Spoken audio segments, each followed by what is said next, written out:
Pipe कितने प्रकार के होते हैं और क्या उपयोग क्या है पूरी जानकारी आपको यहाँ मिलेगी। कौन से रबर होते हैं, कौन से कैनवास के होते हैं, ओजी होज क्या है, सक्शन होज क्या है, और टाइप्स ऑफ होज क्या है, और 514 डिग्री होज क्या है, सक्शन होज क्या है, होज होज क्या है, क्या मेंटेनेंस क्या करते हैं, उसका बीएस कोड क्या होते हैं, तो आपको सारी जानकारी मिलेंगी। उससे पहले आप चैनल को आगे बढ़ने से पहले आप हमारे इस यूट्यूब चैनल में सब्सक्राइब कर दीजिए और बेल आइकन का बटन जो है वो प्रेस करना ना भूलें, क्योंकि आपको ये सारा जो भी वीडियो है वो आपको यूट्यूब चैनल में नोटिफिकेशन मिलते रहेंगे। तो जैसे मैंने आपको बताया है what is the fire hose and hose fitting. Hose एक हाई फ्लेक्सिबल पाइप होता है जो हाई प्रेशर वाटर को कैरी करके और भी अदर जो एक्सटिंग्विशिंग मीडिया है उनको कैरी करके फायर स्पॉट तक पहुंचाता है। वो किसके थ्रू पहुंचाता है, वो या फिर फायर इंजन के थ्रू पहुंचाता है, के द्वारा पहुंचाता है, या फायर हाइड्रेंट के द्वारा, या पोर्टेबल फायर पंप के द्वारा। ये कनेक्ट किए जाते हैं सिस्टम से, और कनेक्ट करने के बाद ये आप देख रहे हैं हाइड्रेंट सिस्टम, यहाँ पे होज को कनेक्ट किया जाता है मेल कपलिंग के द्वारा, ठीक है। और ये पंप में जो पोर्टेबल फायर पंप होते हैं या फायर टेंडर होता है, इसमें डिलीवरी आउटलेट में ये होज कनेक्ट कर दिए जाते हैं और पंप के जो फोर्स के रूप में पानी को फेंकने का काम करते हैं। सबसे पहले बात करेंगे डिलीवरी होज की। तो कौन कौन से फायर डिलीवरी होज कितने प्रकार होते हैं, तो फायर डिलीवरी होज जो है वो 2 कैटेगरीज में आपको डिवाइड किए गए हैं। 2 कैटेगरीज में आपका एक नंबर 1 आता है परकुलेटिंग होज और नंबर 2 नॉन परकुलेटिंग होज। तो ये नॉन परकुलेटिंग होज जो है वो फायर सर्विस में इस्तेमाल किए जाते हैं जनरली, और जो परकुलेटिंग होज है वो फॉरेस्ट फायर के लिए इस्तेमाल किए जाते हैं जनरली। इसमें भी नॉन परकुलेटिंग में आपको जो होज मिलेंगे RRR टाइप ए, तो टाइप ए के होज हैं ये आपको इस टाइप का मिल जाएगा। ये कैनवास का होज होता है, और ये जो आप देख रहे हैं ये मेल कपलिंग होती है और ये फीमेल कपलिंग होती है। मेल कपलिंग को फायर हाइड्रेंट में कनेक्ट किया जाता है और फीमेल कपलिंग में ब्रांच कनेक्ट की जाती है, और पानी यहाँ से होते हुए पूरी पाइप से होते हुए पूरा फोर्स के रूप में ब्रांच के द्वारा बाहर निकलता है। ये रबर लाइन RRL का होते हैं, ये कैनवास के होते हैं, उनके लाइन अलाइंड ये भी इसमें कैटेगरीज हैं, तो उसमें हम ज़्यादा बनाएंगे तो पर टिप हो जाएगा।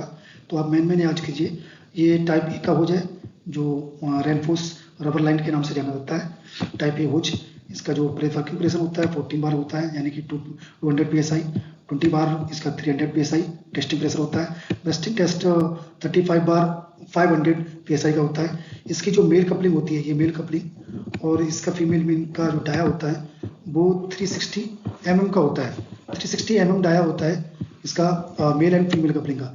PSI स्टैंडर्ड जो है वो 366 है, सॉरी 636 टाइप ए का इंडियन स्टैंडर्ड है। एंड इसकी लेंथ जो है 15 मीटर की आ जाती है, एंड मैंने इसको मेंशन नहीं किया 30 मीटर के भी वो होते हैं। 30 मीटर की भी इसकी लेंथ आती है और 50 मीटर की आती है। जनरली ये 2 टाइप्स की लेंथ आती है। तो नेक्स्ट हमारा टाइप बी जो हो जाए, टाइप के बी के बारे में बात करते हैं। बी होता है यही टाइप, लेकिन ये टाइप बी में है। टाइप ए थोड़ा लो क्वालिटी का होता है, अच्छा वो भी होता है बट उसके जो मटेरियल होते हैं वो अलग डिफरेंट होता है, और टाइप बी का जो मटेरियल होता है वो डिफरेंट होता है। ये आपको रेड कलर का दिखेगा, ये पूरा रबड़ का रहता है, पूरा रबड़ का होता है। और मैं एक चीज़ आपको बताना चाहूँगा कि जो कपलिंग्स होती हैं वो आपको 2-3 कैटेगरीज में मिल जाएंगी। एक ब्रास की मिल जाएगी और SS की मिल जाएगी, और कई जगह एल्युमिनियम की भी यूज करते हैं, बट SS और ब्रास दोनों ही मोस्टली यूज होते हैं। फंडामेंटल दोनों को वही है, सेम है। 360 डाया है, और IS कोड इसका 636 है, टाइप बी का है, ठीक है। लेंथ इसकी 50 मीटर की है और 30 मीटर, दोनों कैटेगरीज में आते हैं इसकी जो लेंथ है, सॉरी। और ये सबसे बेहतरीन होज होता है, इसको आप किसी प्रकार की फायर में इस्तेमाल कीजिए, और ये काफ़ी ज़्यादा लॉन्ग लाइफ होती है इसकी, और ये मार्केट में कॉस्टली भी होता है, बट लाइफ जो होती है इसकी बहुत ज़्यादा होती है कैनवास के अगेंस्ट।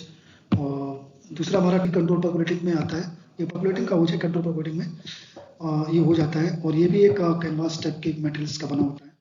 ये जो इसका जो क्लॉथिंग मटेरियल्स होता है वो कैनवास का ही होता है।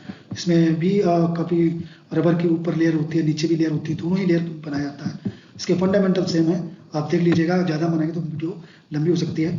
तो फंडामेंटल सारे सेम ही है। आपको 14 बार पे इसका वर्किंग प्रेशर है, 21 बार इसका टेस्टिंग प्रेशर है, 35 में बर्स्टिंग टेस्ट होता है, और 63 mm इसका डाया होता है। स्टैंडर्ड इसका अलग है, 8423 IS कोड इसका है, BIS कोड 8423। ये इसके IS के अकॉर्डिंग ये इसकी मैन्युफैक्चरिंग होती है। इसका मेटेरियल और इसकी जो थिकनेस, इसके स्टैंडर्ड्स क्या है, इसके पैरामीटर्स क्या है, ये BIS कोड 8423 निर्धारित करता है। तो दोस्तों ये CP कंट्रोल थे। ये 3 टाइप के हमारे फायर डिलीवरी होज होते हैं। अब बढ़ते हैं हम सक्शन होज के। सक्शन होज मेनली ये सक्शन होज 2 टाइप्स के होते हैं।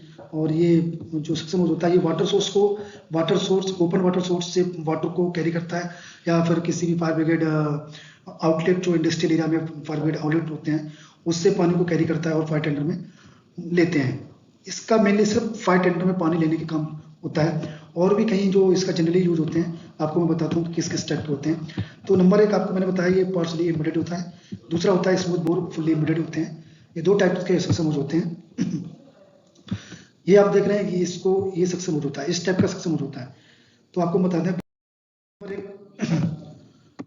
जो पार्शली एम्बेडेड होज होता है, ये गैल्वेनाइज्ड स्टील वायर होता है, और एक जो प्लास्टिक होती है, एक प्लास्टिक रबर हाई क्वालिटी की प्लास्टिक होती है, हार्ड प्लास्टिक, उससे बनाया जाता है। और गैल्वेनाइज्ड स्टील के वायर से इसके अंदर मिक्सिंग रहते हैं, और ये इस तरीके का होज होता है। आप देख सकते हैं ग्रीन कलर का ये यूज होता है। जनरली ये ट्यूबवेल में यूज होते हैं, या फिर और कहीं भी रूरल एरिया में यूज होते हैं। कहीं भी ये थोड़ा कॉस्ट इसकी कम आती है, तो जनरली ये आदमी वाटर सोर्स के लिए इस्तेमाल कर लेते हैं कि ओपन वाटर सोर्स से हमें पानी को कैसे कैरी करना है, तो इसके लिए इस्तेमाल में ये वाला होज आया जाता है। दूसरा होज जो है हमारा स्मूथ बोर फुल्ली एम्बेडेड होज है, जो इस टाइप का होज होता है। ये इस पर वायर से पूरा फुल्ली एम्बेडेड होता है अंदर की तरफ से, और ये रबड़ से बना जाता है। यानी कि जो ब्लैक कलर की आप देख रहे हैं, ये ब्लैक कलर की रबड़, और इसके अंदर दोनों ही यानी कि इस पर वायर से इसको पूरा कंस्ट्रक्शन किया जाता है इसका, और बढ़िया तरीके से बनाया जाता है इस होज को।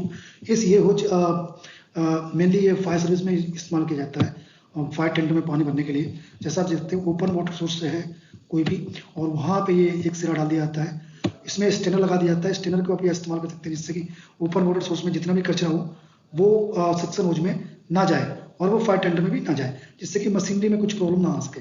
ठीक है, तो ये ओपन वाटर सोर्स में कनेक्ट कर दिया जाता है, या फिर किसी भी फायर ब्रिगेड आउटलेट में कनेक्ट किया जाता है, और फायर टेंडर में एक सिरा कनेक्ट किया जाता है। फिर पंप को स्टार्ट किया जाता है, और पंप स्टार्ट करने के बाद पानी इसमें भर जाता है। तो ये सेक्शन होज होते हैं, आपको समझ में आ गया होगा। अब हम बात करते हैं फायर होजरी होज, फायर फाइटिंग तक ले जाता है। What is the fire hosiery? ये डिलीवरी होज का एक पार्ट होता है। ऐसा नहीं ये 3 टाइप यानी टाइप 3 में आता है, बट ये डिलीवरी होज का ही पार्ट है। तो इसका जो मैं आपको बताऊंगा, इसका जो BIS कोड है वो 616 पार्ट 1 के तहत ये होज बनाया जाता है, मैन्युफैक्चरिंग किया जाता है। और इसका जो ये इंडस्ट्रियल के लिए ज़्यादा इस्तेमाल की जाती है। ये आपको इंडस्ट्री में आपको बता देता हूँ, FSC के अंदर फायर, जो भी बिल्डिंग में होटल में जो फायर FSC होती हैं, उसके अंदर ये लगाया जाता है। फायर FSC के अंदर ये आपको 30 मीटर्स की होजरी मिल जाती है, 90 mm में डाया में, और 25 mm डाया में। तो मोस्टली ये 1 इंची यानी कि 25 डाया का इस्तेमाल किया जाता है। इसमें सेटअप नोजल लगाया जाता है, और ये school, hotels, factories, industrial area, high rise buildings and बहुत सारी मैन्युफैक्चरिंग यूनिट्स हैं, प्लांट हैं, जिसमें ये फायर होजरी का इस्तेमाल किया जाता है। दूसरा जो हमारा है टेंडर में जो इस्तेमाल की जाती है, वो भी इस टाइप होजरी होती है, बट इसके जो ड्रम होता है, इसको ड्रम बोलते हैं, जिसमें कनेक्ट की जाती है। होजरी ड्रम, ये ड्रम होते हैं, इसको होजरी ड्रम बोलते हैं। ये होजरी ड्रम है, तो ये होजरी ड्रम है, इसमें होजरी को फोल्ड किया जाता है। और ये फायर टेंडर में आपको 60 मीटर की मिल जाएंगी, और 100 मीटर की भी ये होजरी होती हैं। तो दोस्तों ये मेरा एक होज का एक टॉपिक्स था, जो मैंने आपको बखूबी प्रॉपर तरीके से समझाने की कोशिश की है। तो गाइज, अगर इसमें कोई भी मिस्टेक हुई हो, आप तो कमेंट करके जरूर बताना। और कोई भी क्वेरी इसमें छूट गई हो, आपको कोई भी क्वेरी हो, आपका कोई भी इसमें मिसिंग पार्ट्स रह गया हो, तो इसके लिए हम सॉरी बोलते हैं। और दोस्तों, मैं आपको चाहूँगा कि आप इसको प्रॉपर तरीके से वॉच करें, और आपको ये बहुत ही नॉलेजेबल वीडियो है। और चैनल को सब्सक्राइब जरूर करें, और नोटिफिकेशन बेल आइकन का नोटिफिकेशन जरूर प्रेस करें, जिससे कि आपको आगे मिलने वाली वीडियोज़ मिलती रहें। तो दोस्तों, आगे मिलते रहेंगे अगली वीडियो में। तब तक के लिए नमस्कार, जय हिंद।